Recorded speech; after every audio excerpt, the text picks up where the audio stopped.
is an Unspoiled Network podcast. This is Unspoiled, covering The Dark Tower. Book 6, Song of Susannah, Stanza 10. In this chapter, I heart anime, but Jesus always comes first. So turn down the hentai, you turkey. Welcome to Unspoiled.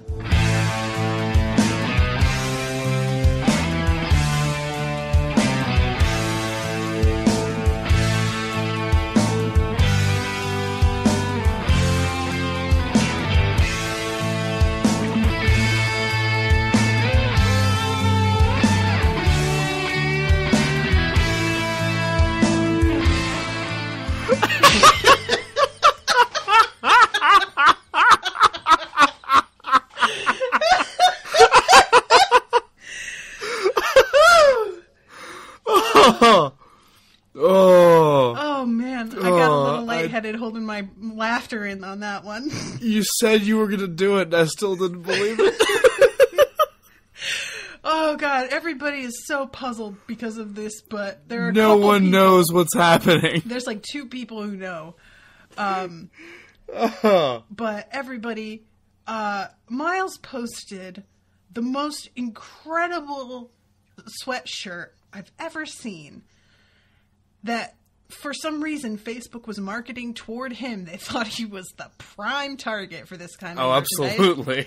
And that is what it said on the sweatshirt. I heart anime, but Jesus always comes first. Well, let's start one more time. I heart anime, which I don't. But Jesus always comes first. Which he doesn't. So turn down the hentai, which turkey. I don't have up. You turkey. What is the you turkey? I love that's my favorite part. Like it's in tiny letters at the bottom. It's in tiny, like that's the most baffling thing about this whole sweatshirt. Beyond just how incomprehensible that sentence is. But every single section of it is in different font and different colors, and some of the fonts are like Comic Sans. Yeah, it's bad. I don't get it at all. Forget who you're marketing to. Who's buying this? Right? Yeah, I don't know what that's supposed to mean, and if I saw somebody wearing that on the street, I would assume that it was like one of those mistake shirts that they like ship to some poor country for like charity. You know how like where they send the losers Super Bowl shirts to? Yeah. Like that kind of thing. And my favorite part is the You mean the New England Patriots Super Bowl shirts, right? That's what I mean. Specifically what you're talking about? Indeed, that's right. I do. Yeah. Okay, just making sure. But like the ya turkey at the end, which is spelled Y-A turkey. Yeah. Is my favorite because when Owen's grandma gets real mad at his grandpa, that's what she calls him. She calls him you turkey? She's like, listen, you turkey, is what she'll say. And you can tell she's mad, and she's keeping herself from like really swearing by saying you turkey, because she doesn't swear like ever. One time she said shit happens, and Owen like stopped dead and stared at her and was like, I don't think I've ever heard you say that word before. So yeah. That's how I had to start the episode, because I saw that and I was like, guess how I'm introing the show tonight? And I just okay. Last note on this. The overall tone of the message on this sweatshirt, I don't understand. It's like, because especially with the turkey at the end of it, it's like this playful like nudge, like, yeah, man, I know, I love sex tentacles too, but Jesus, so, not will you stop watching? No, just turn it down. Can you turn it down? I think my favorite thing about it is that once you're in the like context of the hentai, saying Jesus always comes first sounds really filthy and like that blasphemous. Too. So yeah. If y'all listening to this want to go see what this is all about and what all the wonderful comments that myself and others have made about this picture, head over to my Facebook page. Oh my god, it is really something. So oh, it's glorious. So, Anyway. welcome to the show, everybody. My apologies for starting out the episode with kind of an inside joke, but I hope that our explanation of it was entertaining. Well, oh man, okay. This could be a show, though. Like, seriously. What, examining just bizarre t-shirts? Well, specifically, like, Facebook advertisements and, like, how they're marketed to people. Oh my god. I could definitely see... What was the name of the show that you used to do, I think? I don't think you still do it. The one with the avocado burger? Oh my god, I forgot about that. I was doing rants about things for patrons in the patrons group, like on Facebook Live. Yeah, it was great. I forgot. I forget what you called it, but that would be a great little mini show. Like, what the fuck? Because Facebook does this to me all the time. This is by far the weirdest one it's ever done. But it's like, Facebook gets these ideas in its head. It's been trying to guess which sports team I like for years. And it's like, Dallas Cowboys? You sure talk about Dallas a lot. I'm like, yeah, how much I hate them. Try again, They're Facebook. like, listen, hate and love are on the same spectrum, man. It's indifference. It's indifference that doesn't count. Yeah, Anyway, I should do that again because that that'd be a avocado great rant show. was like... That was epic. I really that was got epic. I mean, and I posted something today, too, that was like an old thing that I had said I was going to do, which was Natasha's moments in snobbery, when I share things that make me inordinately angry that are really... Oh, yeah. They don't matter, but I just get super mad about them. And it was just all about food photography, because people be posting shit and they're proud of it, and I'm like, you should not be. Don't share that photo. You should be embarrassed. Take it down. But that's just, who I am. Okay, so this chapter. This chapter. This is a chapter and a half. What actually happened in this chapter, Natasha? I don't think there's no hentai. At least not in this one. Thankfully. There's there is demon impregnation. I mean, that's true, but we did already know about that. Yes, true. This is just giving us a new angle. It's like it's like the same hentai, but from a different character's perspective. Well, okay, so in this chapter, Mia is... I'm giving King the benefit of the doubt here and saying that Mia is super racist without realizing that she is, because of the descriptions of how she talks about Asian people. Oh, okay, yeah, for sure. That's super uncomfortable for me to read. It absolutely is, and I was thinking about that when I went over it again. And like, specifically, I was looking at the phonetic way their language is, the way they speak English is being written. Mm-hmm. And then I was like, holy shit, this is really racist. And I was like, yeah, but that's what she would hear. Right. Right? And that's what I mean, is I'm trying to be like, that's why he did that, right? Because he's trying, and also like the description of their alien eyes. Yeah. And their twittery language, like the speaking to each other in what sounded like bird twitters. Yeah. There's just a lot of it that feels uncomfortable. And like I said, I feel like he's doing that on purpose, because the whole thing about racism is that it's treating another person like they're not a person.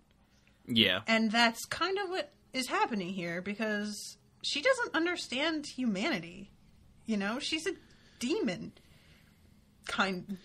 Whatever you want to call it. And so she barely has a grasp on, the people that she knew, who I guess were white, like Anglo-type people. And that's the only exposure to humanity that she ever had, because after they left, she was stuck where she was for hundreds of years with no exposure to anybody else. Right?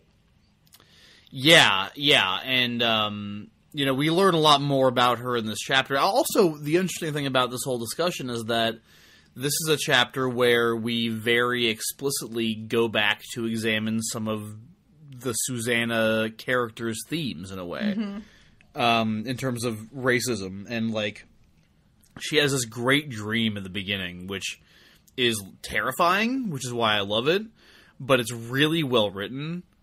Where she's back in the jail in Oxford, and there are different parts of it. She sees herself as Odetta, and has a conversation with her.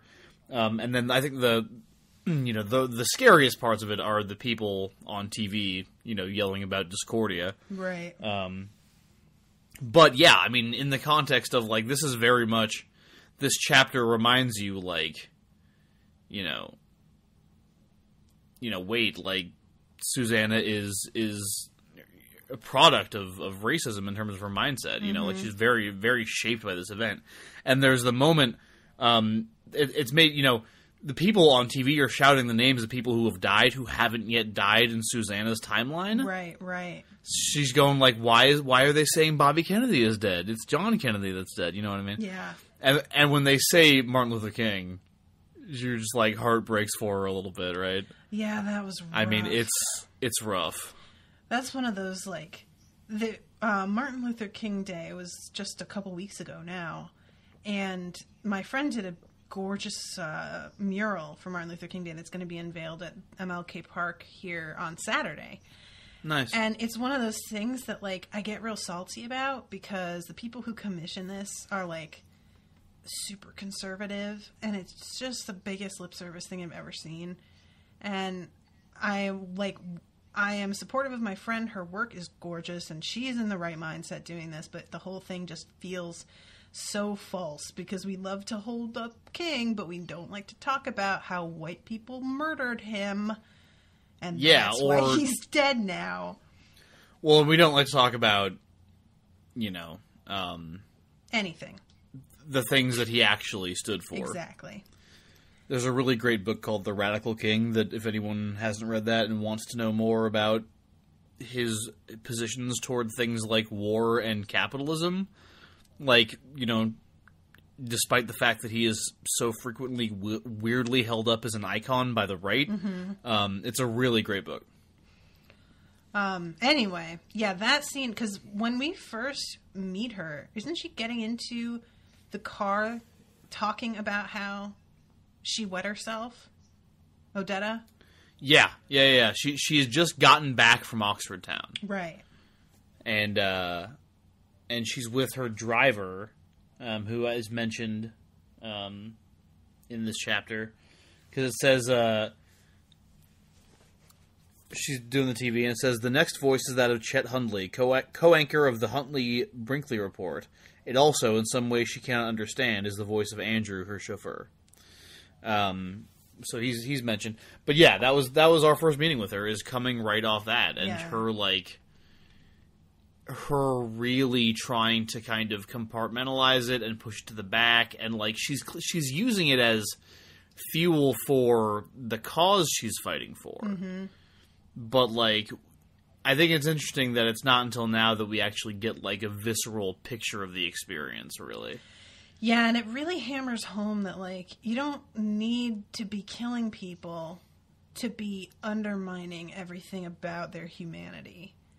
Like, just this humiliation is a really targeted, specific thing that's absolutely vile and wouldn't be taken that seriously, I don't think, if you, like, try to explain to somebody how fucked up it was.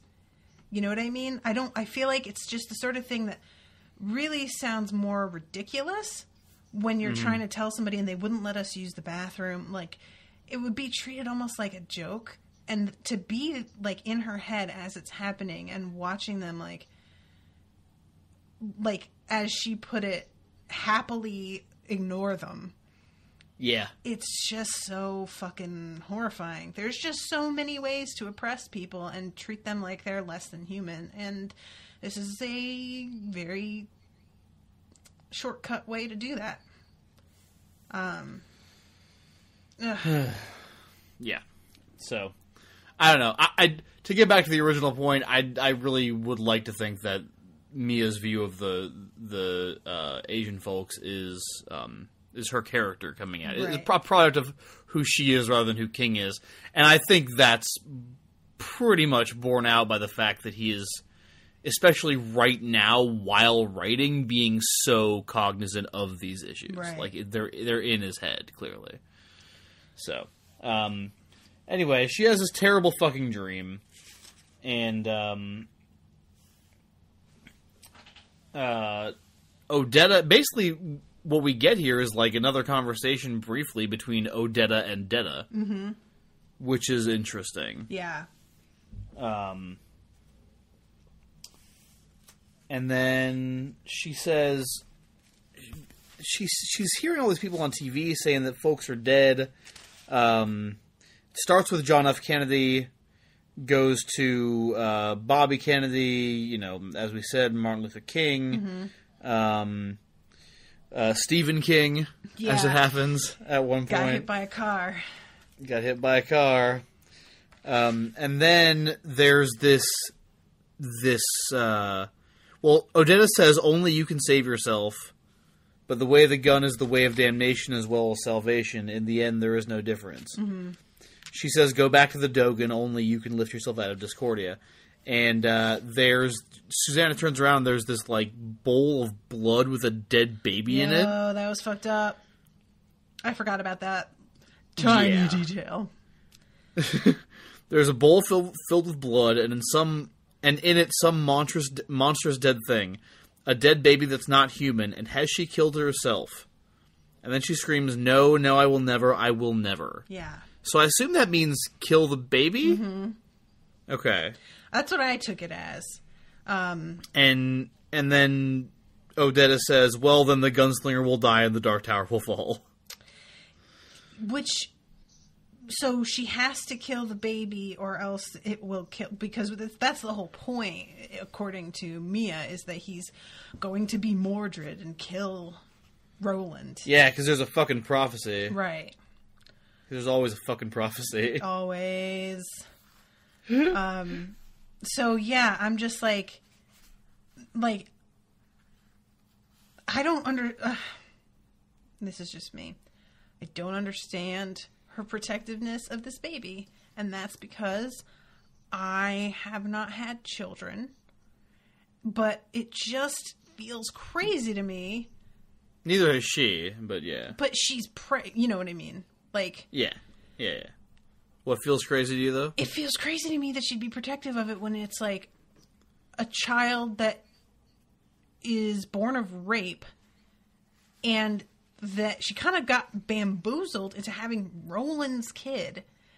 Yeah. Like, both of those things for me, it's sort of just baffling to me that she's feeling protective of it. And, like, I'm not saying that isn't a valid thing, because I'm sure that there are women who have gotten pregnant as a result of assault, and they still wanted to have the child. Like, there's definitely the opposite side of the coin where women are like, fuck no.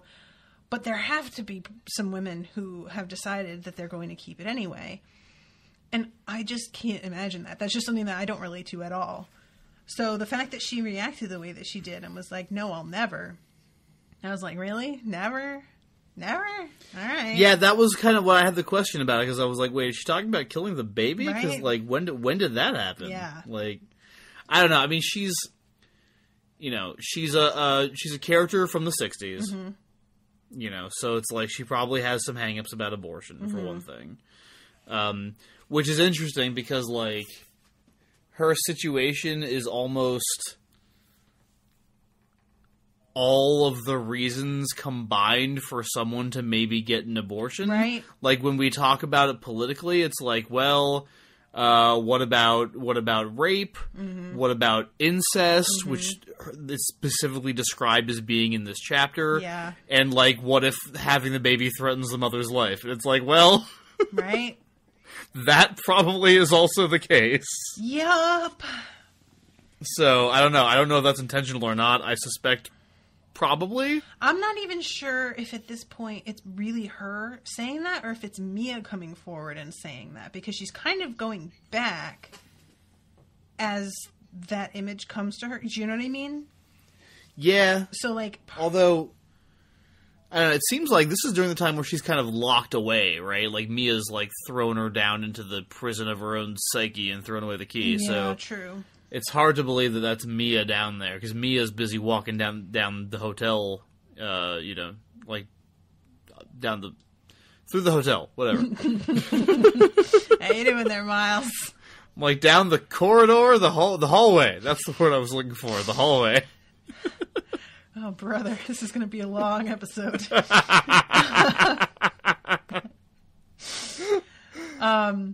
Yeah, so I don't know, but we'll see, because there's like, she has, I guess it tracks with how she has this feeling of being like, robbed, as she puts it later, by the deal, essentially, that Mia made with Walter, that the baby is being transmitted one cell at a time from her to weird. Mia. And she says like she had been robbed in more ways than just the rape, and then we find out about that. And I was like, really? Yeah. Robbed? Like, again, with her having this protective feeling towards the pregnancy, which don't get me wrong.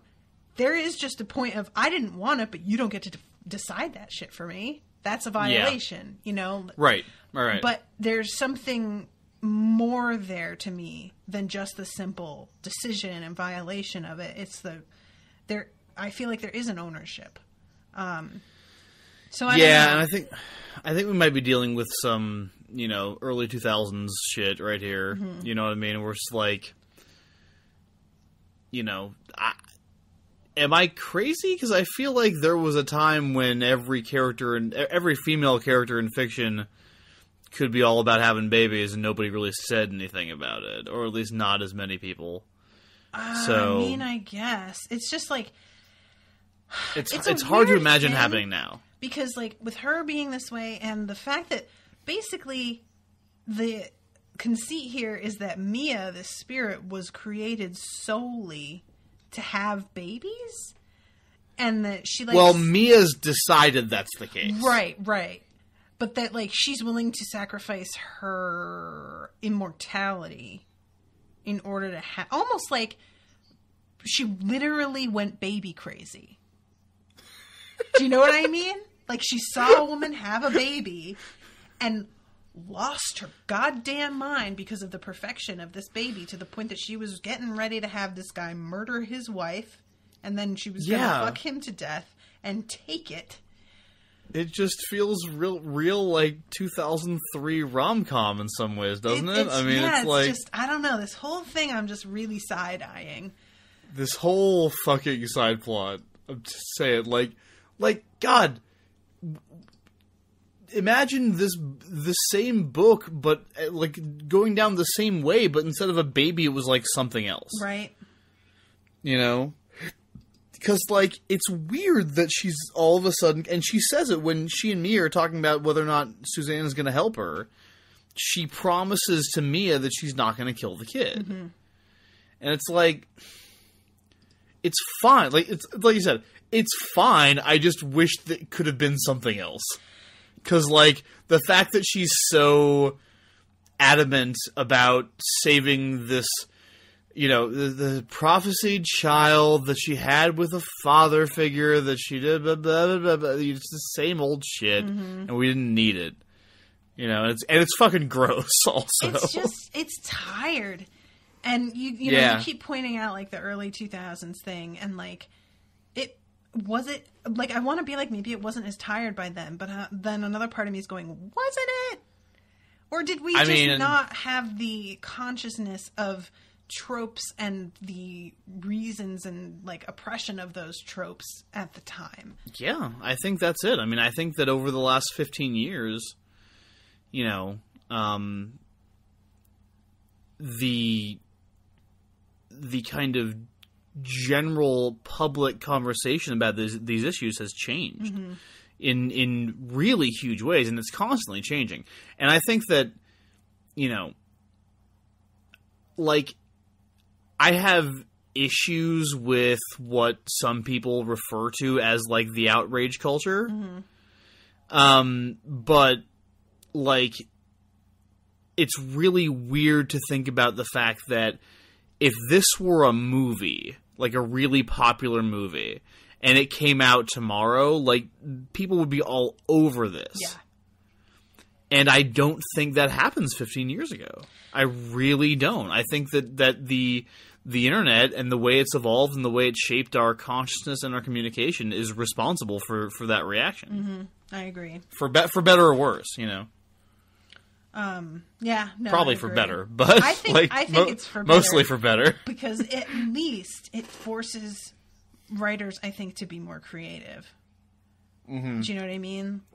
Yeah. So that's at the very least, we can just be like, all right, having this sort of culture will remind people that this has been done before, when maybe they think they're being really original. And there are definitely times with me, like, not just with my writing, although that too, let me tell you. But there are a lot of things that I, like, kind of give myself some credit for, and then I look into it and I'm like, oh, I'm not cool and new. This is 1,000,000 years old. Everybody knows who does this. So, yeah. Well, that's fine in certain contexts, but, like... Yeah, I mean... When you're dealing with this kind of thing, tropes and stuff, you know... And I mean, like, I've said it before, especially on, like, the Westworld show, is that you can do tropes if you do them well, and I don't care. There are certainly times where it's been absolutely... And Westworld is a great example. This shit has been done 1,000,000 times. But they do it so excellently that I don't care at all. So that's the thing about this, is that I feel like it's really kind of weirdly done, and I don't really get the reasoning for it at the moment, except for I feel like King wanted to do something to separate the group, and he decided that he wanted this to be like an Arthurian sort of myth, and he had to create a Mordred. And I'm like, well, you know, you could have gotten Roland pregnant and his own pregnancy kills him, which would be crazy. A male pregnancy. That's some Octavia Butler shit right there. That would be so much more interesting and surprising and mind-fucking. But to have, like, the one woman in the group, this is the thing that she's struggling with. It's just like, yeah, all right, I guess. I mean, Jesus, at the very least, can you just... Why don't... Okay, I want to say this. I want to say this real quick. I just want to say, like, I like this book, and the baby, everything about the baby is the least interesting thing about it to me. Agreed. But, like, all I was saying before is, like, couldn't you just be like, hey, guys, remember back in book 1 where the gunslinger fucked a demon? Well, the demon had a baby. The end. Right. Like, can't we just do it that way? Yeah, I just, like, this whole weird, this sort of gymnastics that he's doing to make it be...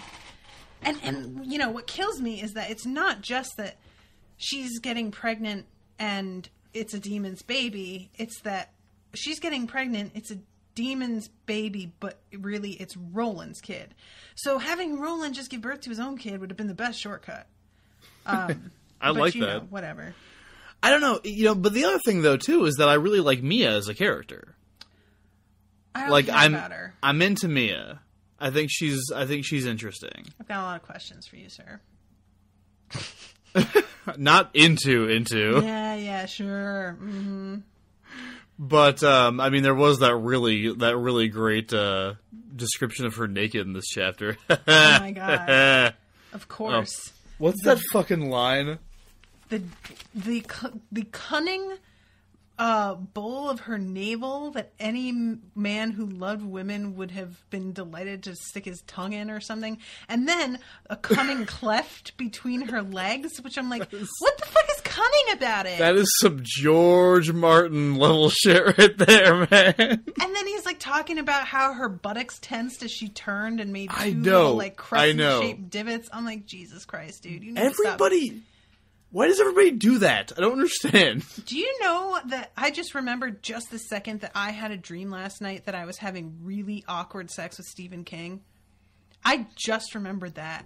And I woke up in like this weird state of like, I have the weirdest boner right now.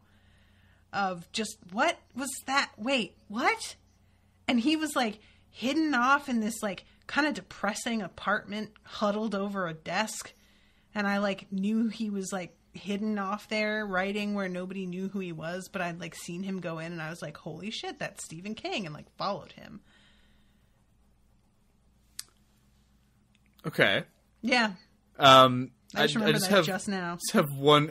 So I understand that's the reason, but like still, you thought the hoodie thing on Facebook was so funny that you led off the show with that instead of leading off the show that you had a sex dream about Stephen King. Listen, I told you, I only just remembered this second because we're talking about Stephen King's awkwardness with sex. And in the dream, it was real awkward. It was the kind of thing where it was like, do you want to... No, I get... Yeah. All right. Do you want to... Done, like, here on the floor? No, I guess on the desk? Do you... Well, no, I guess that's all right. Like, would you say your navel was cunning in the dream? My navel is so cunning, Miles. Just period. All the time. Yeah, that's a good point. It's always telling me how to get away with shit. I mean, you are a Ravenclaw. It's whispering to me with its weird navel mouth that it has, where it just... It's very, very upsetting to see. That's why I wear one-piece bathing suits. God damn it. Oh, okay. Anyway, what were we talking about? For you anyway, guys. Yeah, so I don't hate Mia as a character, but what bothers me about this is that, like, it seems like Susannah's character is being squeezed into this arc. Mm-hmm. And, like, doesn't really belong there. But, yeah. like, even then, at the same time, I can justify that because, like, I really do feel like Mia and her sharing the same body is, like, working on her a little bit. And also because there are some great moments of, like, Susannah being Susannah throughout this entire storyline. Like, the moments where Susannah's like, yeah, fuck you, I'm in control now, are like, and we get another one in this chapter, and they're all great. That's true. They're all great. So, like, it's this weird thing where you don't feel like it's her, but then when she does something that's super her, that makes it feel even better. So, I don't know. I'm saying I could see a world in which everything we're talking about right now with, like, her character and everything is intentional. And, like, with her wanting to, like, save the baby is intentional. Because she is being, you know, she is subtly being altered in her behavior by the person sharing the body with her who's, like, this weird fucking ghost thing. So, I don't know. If you wanted to give King the benefit of the doubt, and if you wanted a head candidate, that's how I would do it. Alright. I'm not saying you should. I'm just saying that's how I would do it if you wanted to. I just find it interesting the language you're using, where you're like, I could see a world, and you're like, not this world, but I could see one. It's hard to be like, well, clearly he planned all of this out. It's like, well, probably not. Yeah, I doubt it. But it's like, it's a weird question of how much that matters. You know what I mean? Yeah. Because, like, no, I won't do that to you. I won't do that. I was gonna go into a pro wrestling anecdote, and don't do it. I'm not gonna do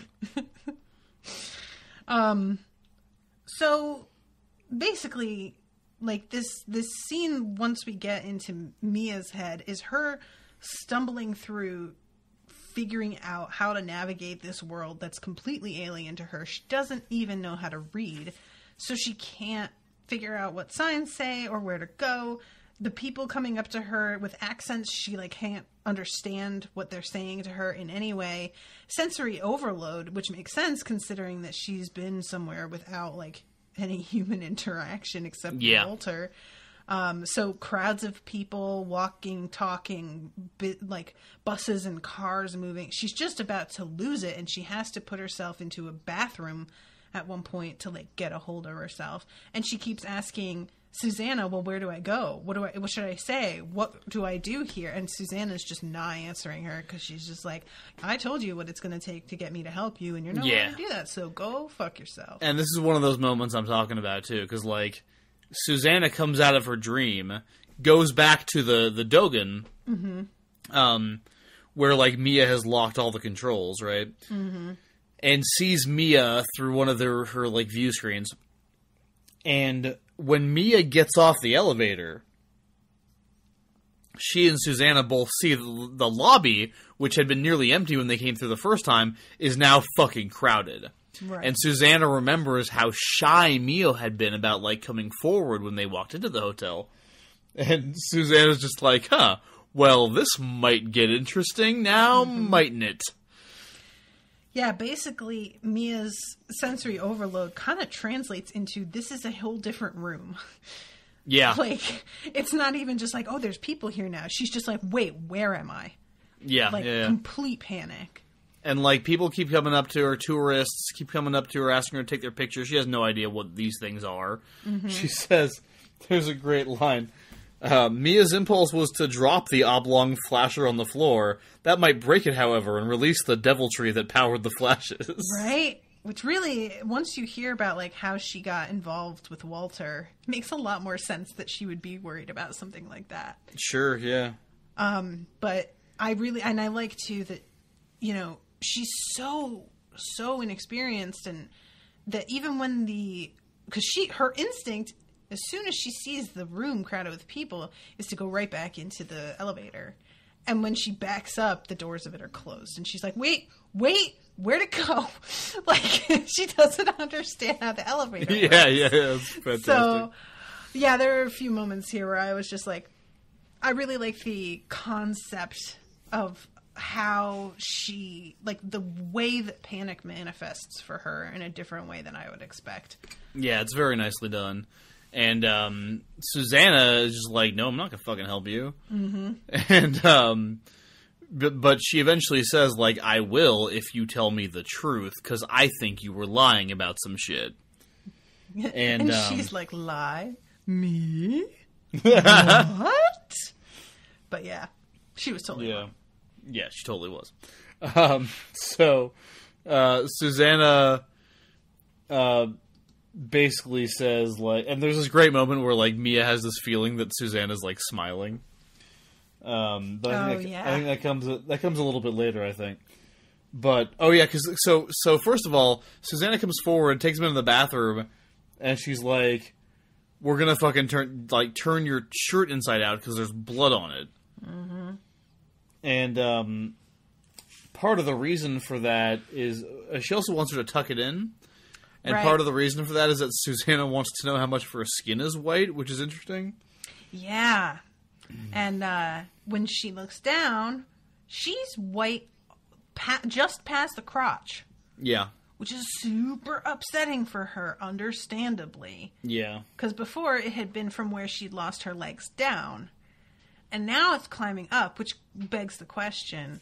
When he said, I'm going to transmit the pregnancy to you cell by cell, did he really mean I'm going to transmit Susannah into your body? Right. Cell by cell, which is a super, super fucked up thing. There's a moment here where Detta's talking to Susannah. And she's, pretty soon you'll be having a white belly, white breasts, white neck, white cheeks.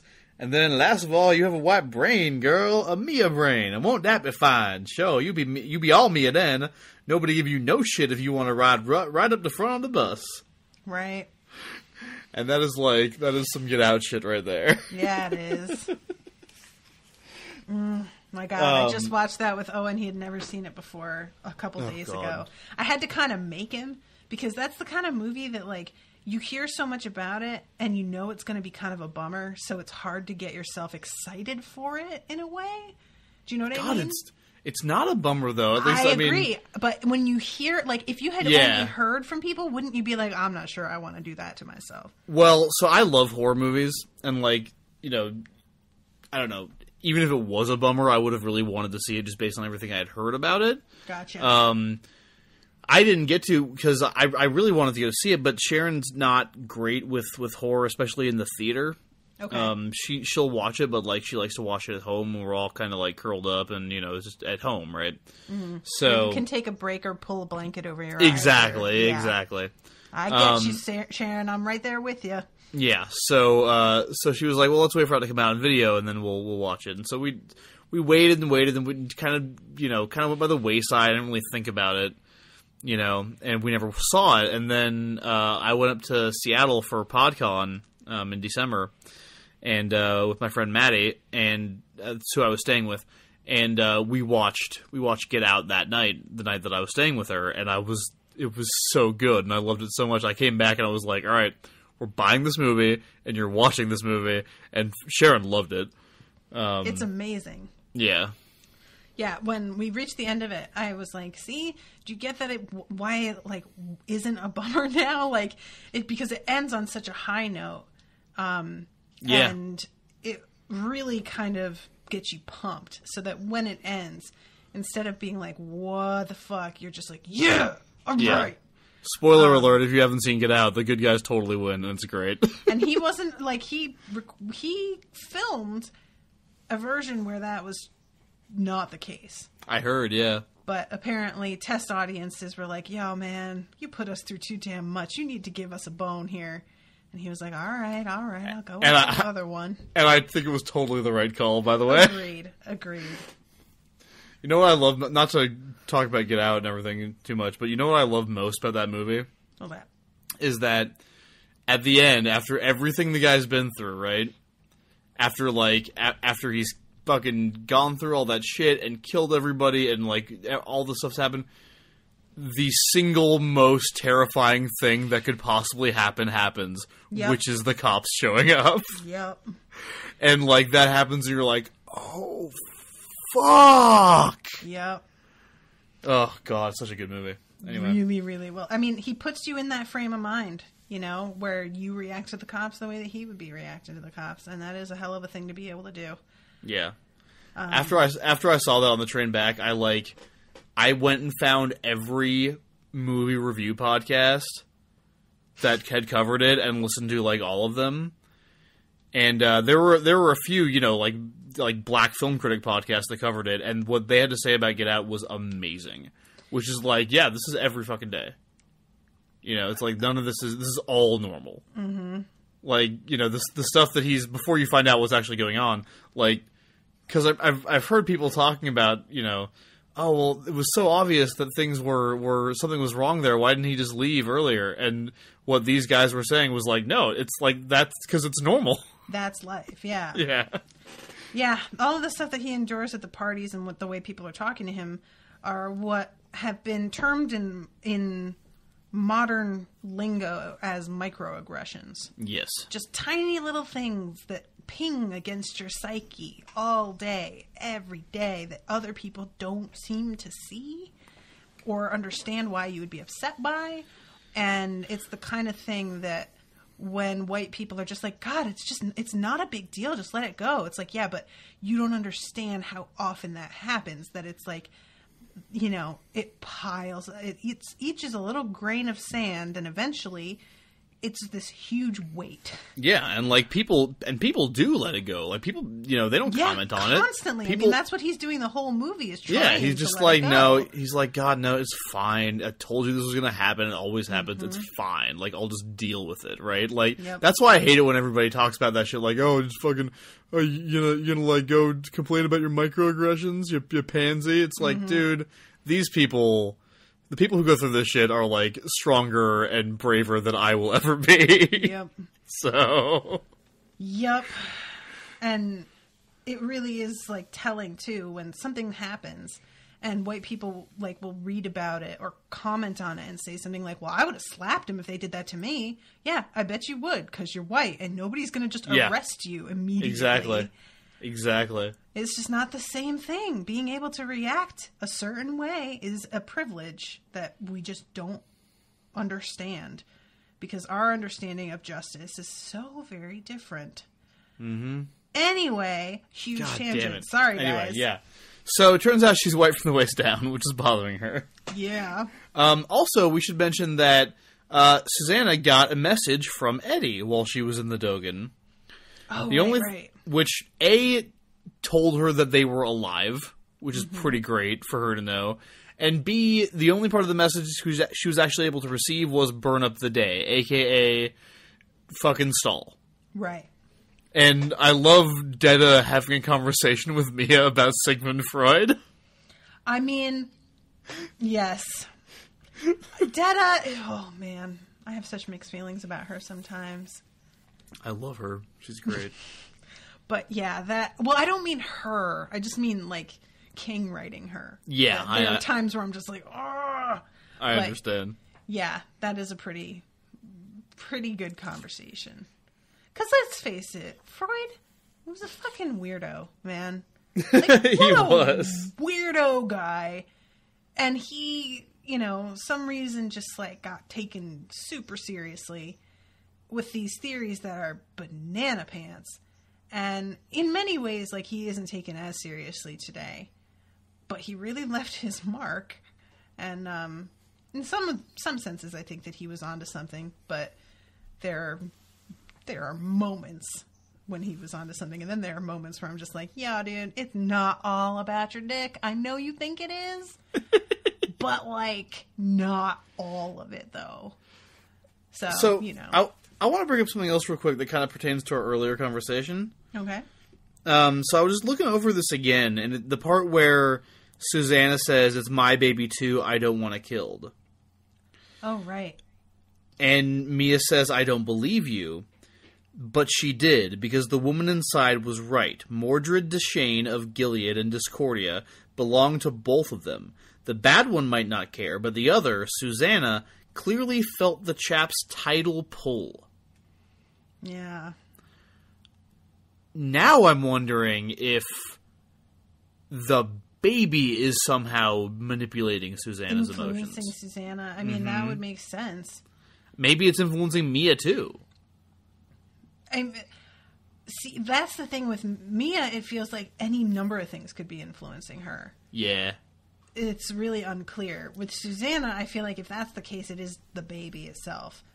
But with Mia, I'm just like, is it Walter? Is it the baby? Is it her own, like, weird madness? Because I feel like she was crazy to begin with. Yeah, I agree. We find out that she just went around screwing people and killing them before she was this person. She didn't mean to. I love when she's like, they never saw me. They saw what they wanted, or what I wanted them to see. Some men died thinking they were fucking their own mothers. You should have seen their faces. Yo, that's messed And we're right back to Freud. This is some... Have you seen It Follows? No. Dude. You like horror movies and you haven't seen It Follows. You need to get on that shit. All right. Because there goes one of the best horror movies in the last 10 years, I swear to God. Really? Okay. And it is... I'm going to give you the overall premise here.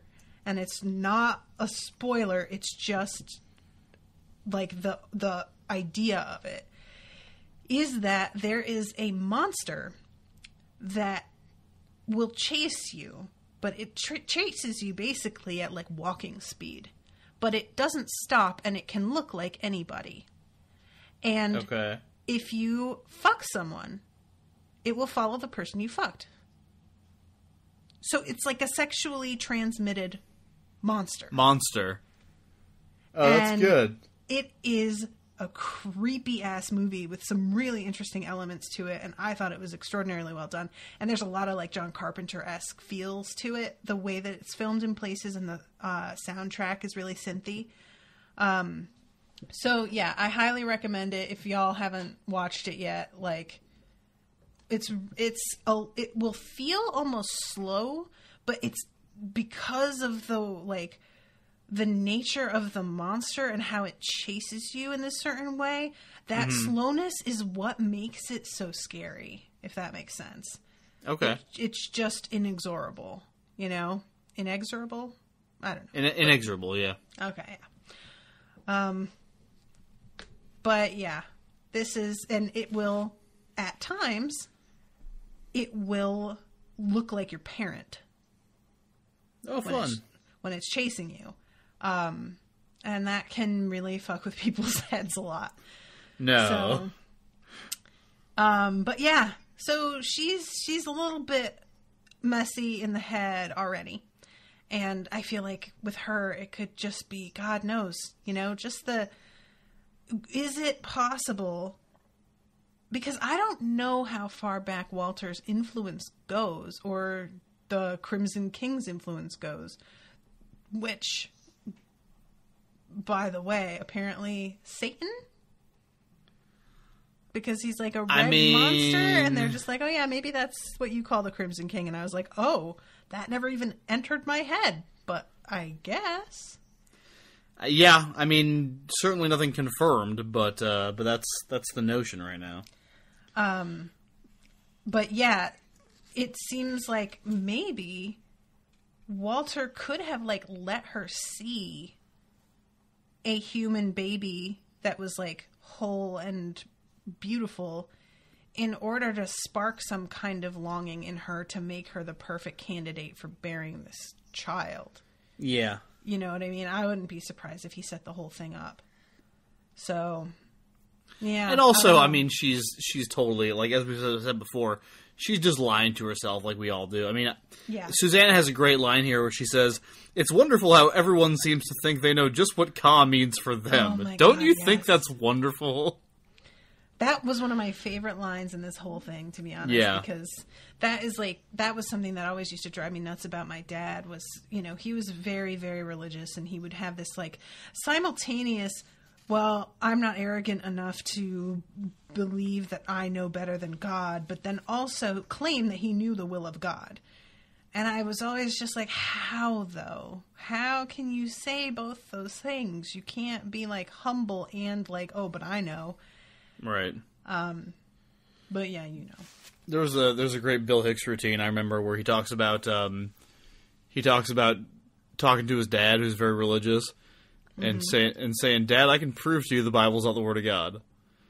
And his dad goes, "You can't prove that to me. You can't prove anything. As my faith sustains me. No, I'll prove it to you. Go get your Bible." All right, goes and gets the Bible. All right, what's it say on the cover? Holy Bible. What else does it say? King James Version? That's something that my dad was like, that didn't faze him at all, because he made a study of comparing the different types of Bibles and the different versions of it until he had what he believed was the correct version. Oh, sure. I mean, like there's all kinds of ways that you can just get around what I feel like are obvious tip-offs, but my father does the same thing. I'm sorry, not my father, my father-in-law. And he's done a lot of studying. He's an extremely intelligent man, and he has come to his truth, you know? And that's... And I don't mean to imply that anybody who believes in this stuff isn't intelligent, because that's not what Of course not, yeah. It's something that, for me, I just don't really understand the desire for making sense out of that kind of thing, because it doesn't hold any meaning for me. So...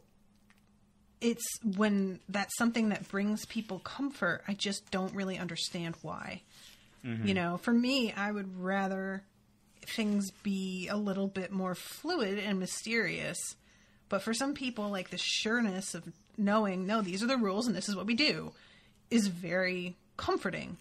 And, which it's kind of funny that I don't feel that way, since I am somebody who thrives with clear boundaries and, you know, rules and whatnot are like my jam usually. Yeah. But when it comes to this stuff, I'm just like, no, let me do what I want. God. Literally. Anyway.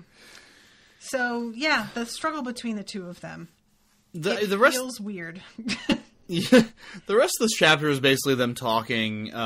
They kind of go on another trip. Instead of the castle this time, they go to this town called Fethick. Mm-hmm. Which is kind of reminiscent of like an old, like decrepit Western town. Right.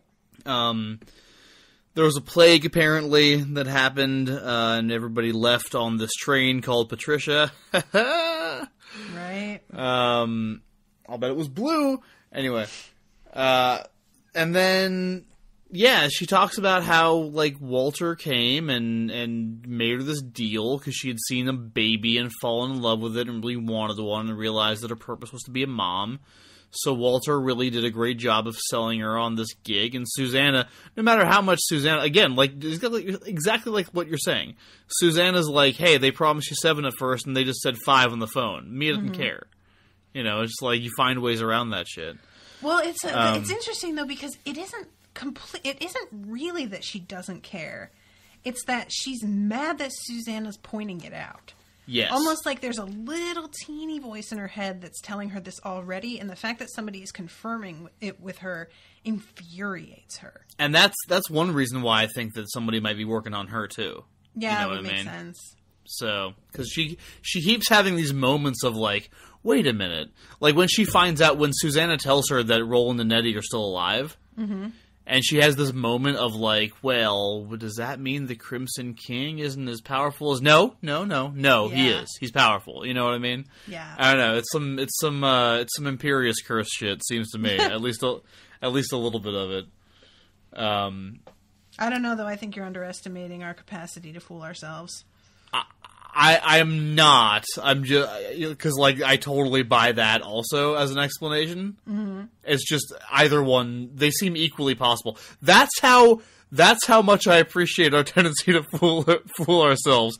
It's equally possible that she's being mind-controlled or that she's just being dense. Yep. Those things are equal probability. We also have this ARC-16 experimental station, which apparently is where the wolves have come out from and where they're taking the children. Yeah, and there's an interesting moment where once Walter's like trying to make this deal with Mia, he takes her to like see where they'd bring the children with these like rows of beds with metal caps that have like hoses coming off them. Yeah. And she just straight up is like, she didn't like to think about what that was for. And then they just move right along with the rest of the story, and I'm like, yeah, that seems right. Just like, yeah, I don't want to think about that, so I'm not gonna. Yeah. Moving right along. More about my baby? Mia herself is just, again, kind of like this leftover ghost thingy from when the Prim were here. And she told Susannah that she was actually the demon who had sex with her because she really wanted the baby to be hers. And because she kind of thought Roland was cute. Right. Which, again, it's like, Mia is sitting here going like, yeah, I guess really I was lying to myself the whole time. Yeah. And it's like, lady! God damn it! Weird. Yeah. So... And what else do we find out here? I mean, it's like we go into a lot of detail about... They're talking about twins, the whole twin concept that was mentioned before. They talk a little bit about doors and why they open one way. And there's a connection between science and magic going on where, like, the magic left, we replaced it with science. Again, it's like there are these interesting things, but they're not really explored very much. Yeah.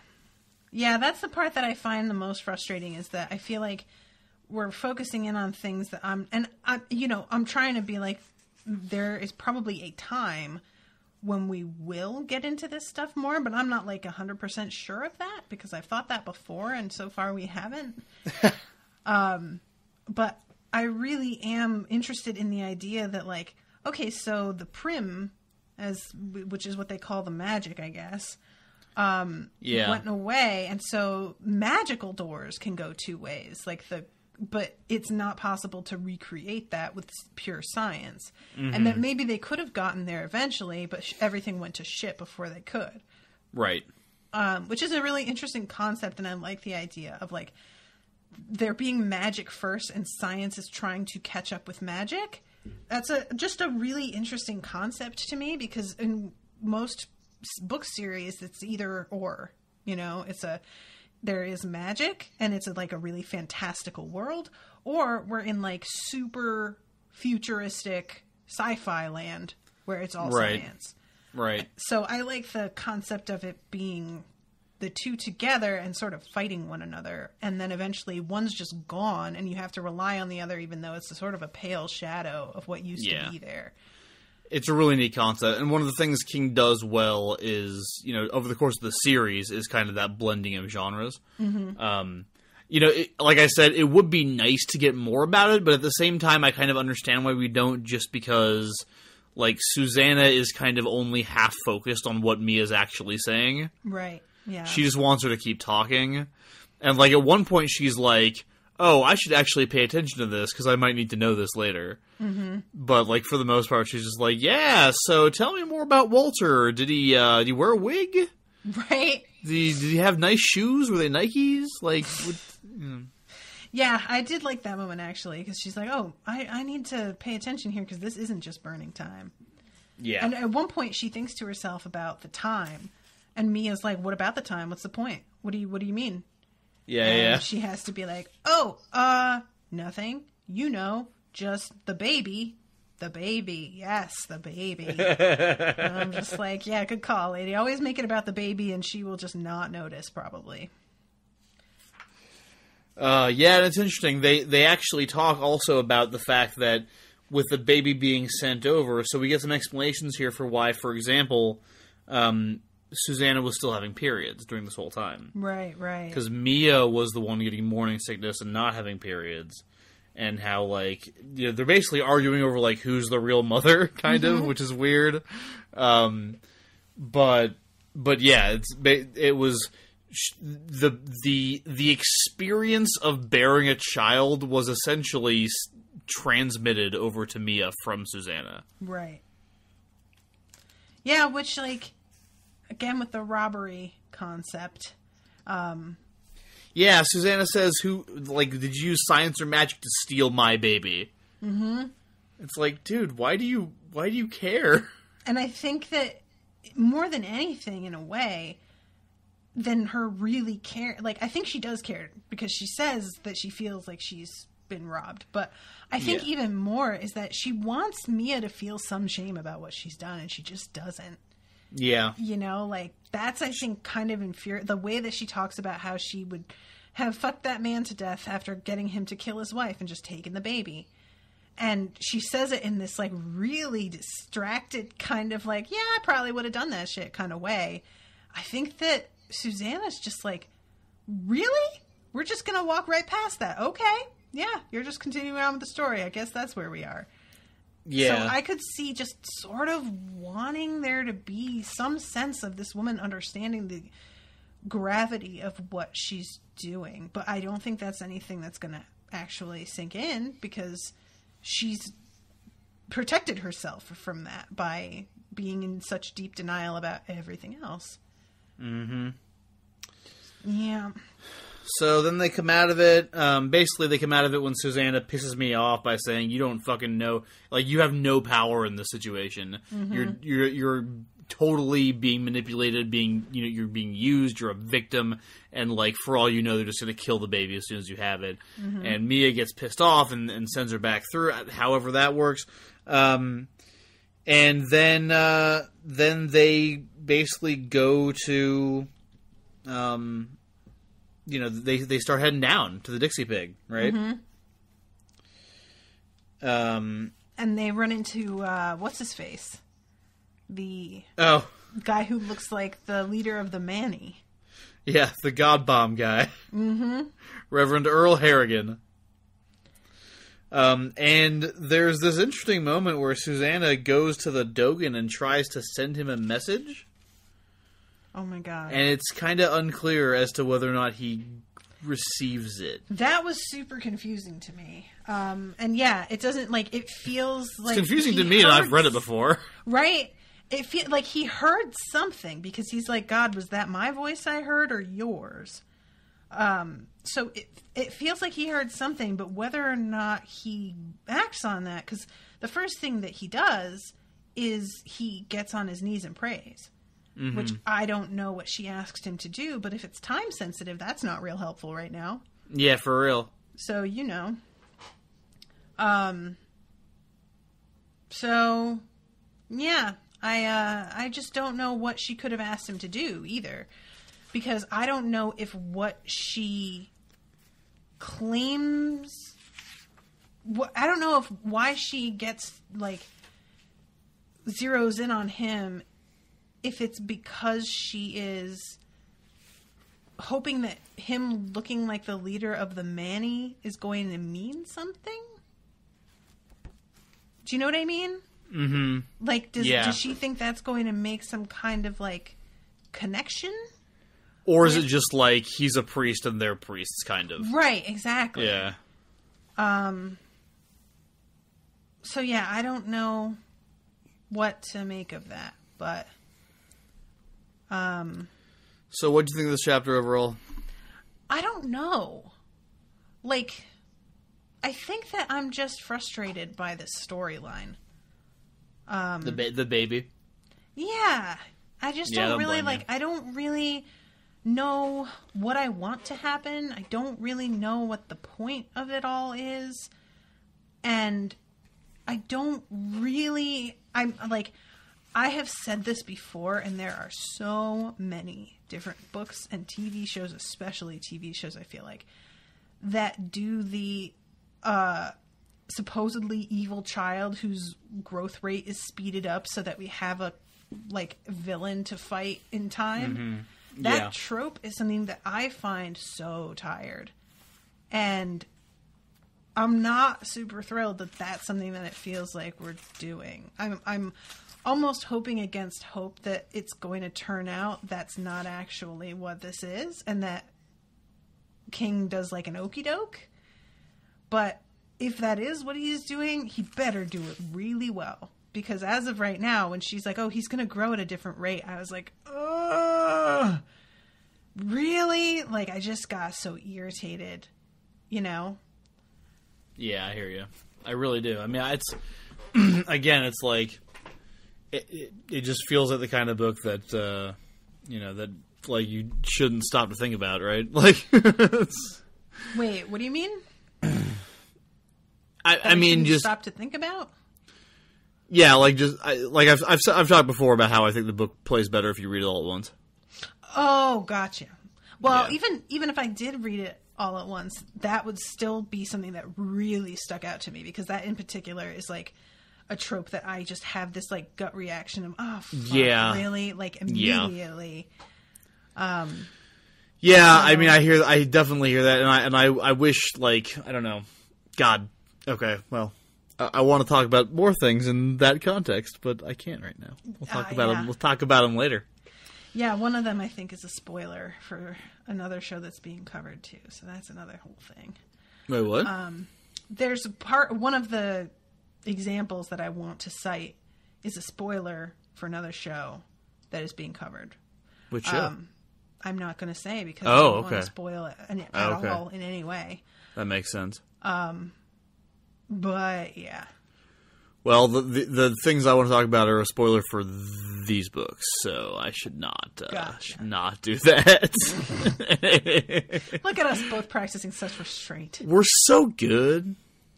All right, well that's this chapter basically. Yeah. Right. So we got some more information on Mia, and they're heading over to the Dixie Pig, and so we'll do stanza 11 next week. Okay, right on. Which is the writer. So, the writer. Yep. Yeah. Okay. All right. I'll just know what that's probably going to be about and try not to get mad preemptively. I mean, why would you? It's just a writer. Yeah. Just the writer. Just the writer. There's, just going to see some writer dude. Who Guess in this timeline he didn't get killed by a speeding car. But, we'll just leave that there. Guys, come on. This is some shit. Ugh, I'm already irritated. All right, so I tried unsuccessfully. What can I say? I'm going to read new patrons' names now. So this week, new patrons. Jeremy Amorossi. Hi, Jeremy. Message me on Facebook also. Jennifer McDonald. Jessica Lee Timms. Kelly Brown. Arik Ferner. Gabriela Ziabska. That is a great name. Int Saleh. And Tiara Latrice Little all became patrons this past week. So welcome to all of you. Thank you so much for becoming patrons. Make sure to join the Patrons Only Facebook group, which is just hopping. There's always stuff happening in there. Yeah, there is. And if you are signing up, I had recently somebody get in contact with me on Twitter because they signed up in order to get access to certain content, and because of the nature of podcasting being that somebody can go and listen to something that's years old without hearing about the new stuff, they signed up to be a patron listening to like really early episodes of this show, and they didn't realize that there had been a hack. So they like went to the website to like sign up and get access to like Star Wars and whatnot. And it wasn't there. And they were like, hey, what's up with that? And I was like, oh, sorry, because I got hacked. So none of that stuff is there anymore. If you, and because of the nature of that, the dude would not have heard this episode because he's listening to old episodes. So I'm not sure how useful it is for me to say this here, but I'm gonna, because here I am. If you are trying to get access to older patrons-only content that is not on the website, just message me and I will find you the Dropbox links for it and send them to you that way. Because they're still, like, I still have them. They weren't just on my website. Thank the Lord in heaven for Dropbox. But I don't have them all uploaded and organized yet. So yeah, if you want something, just ask me and I will get it for you. But I am working on getting them all somewhere so that you don't always have to find a middleman. And I think that's about all I wanted to say.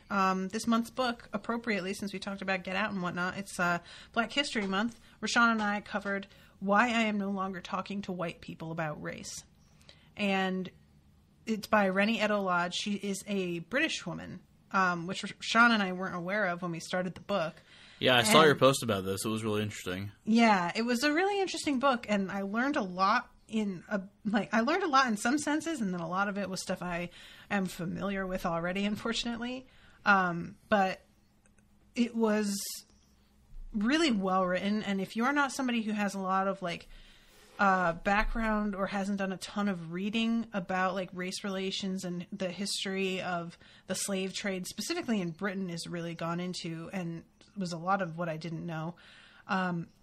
It's a short listen as an audiobook. It was like 5 hours and 15 minutes, and there's a lot packed in there, and I would really recommend it. If you find yourself like seeing things around when people are talking about race and like police brutality and stuff, and you don't really understand the depth of the issue or the history behind it, and you feel like you need to, this is a great starting point for finding out about a lot of that. And granted, if you're American, you're going to want to go on and do more research on your own. But a lot of what is going on with us is sort of mirrored in the UK in a lot of ways. So, have you ever read a book by Jamaica Kincaid called A Small Place? No. You should check that out. Okay.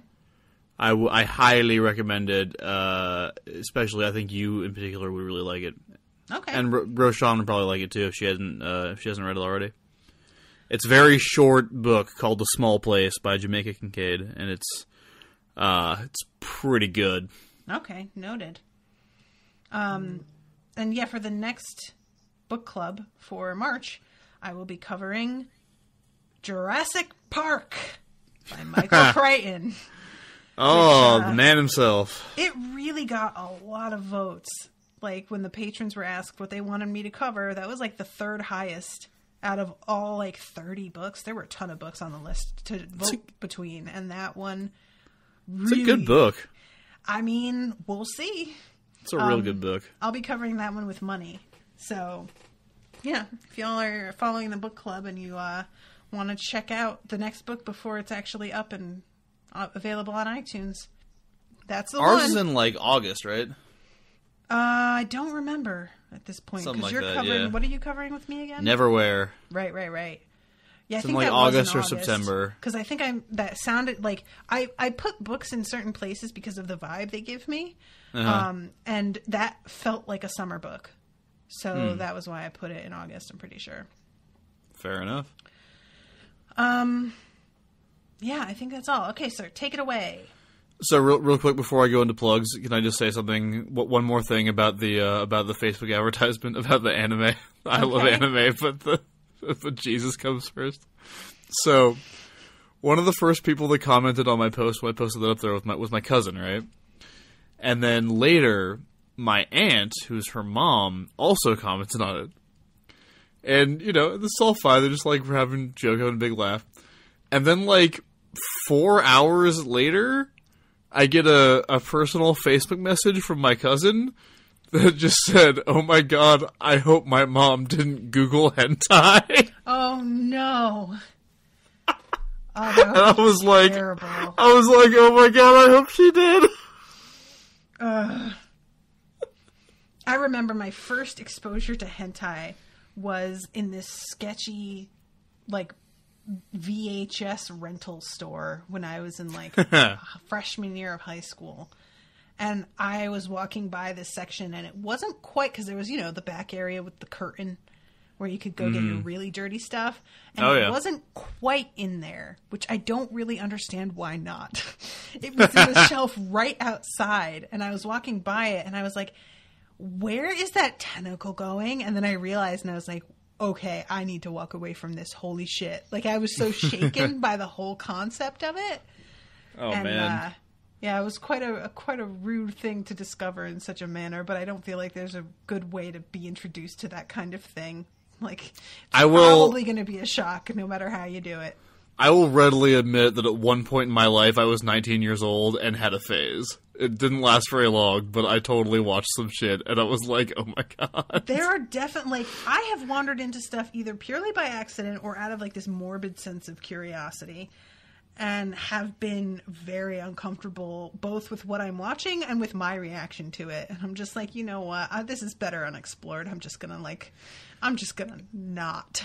Yeah, it's probably a good impulse. It's just like the kind of thing where I'm just like, I do actually know the name of that movie, and I wish that I didn't, but I do, and I know what it's about, and okay. I don't like going back there. It was a dark time. Anyway, yeah, okay. Take it away for real, though, this time. All right, for real. Y'all can find me over on the Smash Fiction podcast, which is the show where we debate who would win in various types of contests between fictional characters. We just came out with with a unique for us match that I was actually not in, but I edited and produced it, and I actually think it turned out way better than I thought it might. Like, it had the potential to go really into some bad places, I thought, but it turned out really good. The match is a match between the team of Kirk and Spock and the team of Frodo and Sam to see who will hook up first if put on, like, a desert island or whatever, like a fantasy island. Okay. So it's a race to see who would hook up first, or are you wondering if they'll hold out? Like, which way are we going here? I think it's a race to see who hooks up first. Okay. As I recall. And, yeah, and it's, like I said, I feel like it could have gone a few different directions. Some good, some less good. What we got, I thought, was pretty excellent and very, very funny. So go check that out. It's a ton of fun, and you can check out the Smash Fiction Twitter for some updates on that episode, including the full list of 10 terms for 10 made up terms for Hobbit cunnilingus. So, I saw that. That was something. Yeah, somebody posted that in the Unspoiled Facebook group. I think it was Nate, because Nate's the best. Going down to Goblin Town. Goblin spelled with 2 B's, guys. Yeah, so you want to know where that came from, go check out the most recent episode of the Smash Fiction podcast. Coming up, we have another episode of Smash Metafiction, which is kind of the other side project that we've been doing recently, where we kind of play some fun games and do things that are a little bit less, like, research heavy and competitive. So that will be coming out this coming Sunday. Check out the Odyssey Storytelling podcast. The most recent one of those just came out this past Sunday. It's a funny one in this case, funny story, not like a sad and or heartbreaking story, which are my favorites, but, you know, what are you going to do? You can't do those every week, and I know that because I'm the one who puts those shows out. I choose the stories we do, and they're all like old stories that have been told at previous live events for the Odyssey Storytelling Group, which is the nonprofit that I'm a part of, that I run audio for. And I host and produce the Odyssey Storytelling podcast, so if you want to go check it out, that'd be real great. And give all these shows your subscriptions and reviews and just love. Just the love. really would be great. Also follows on like Twitter and Facebook and whatever social media presence you want to bring to bear on these things. That'd be also awesome. Universesofthemind.com is my very, very super active science fiction blog where I post multiple times per day, except for the fact that I don't do that at all. So go check that out again, universesofthemind.com. Not going to give you an update on where we're at with that because it's just too fucking depressing, but I promise there will be some new content up there someday. And is that it? I think that's it. Is that it? I think we're good. All right. Well, everybody, thank you so much for listening and for bearing with us through some weird conversations. And we will see you next week with a new chapter. Toodaloo, motherfuckers.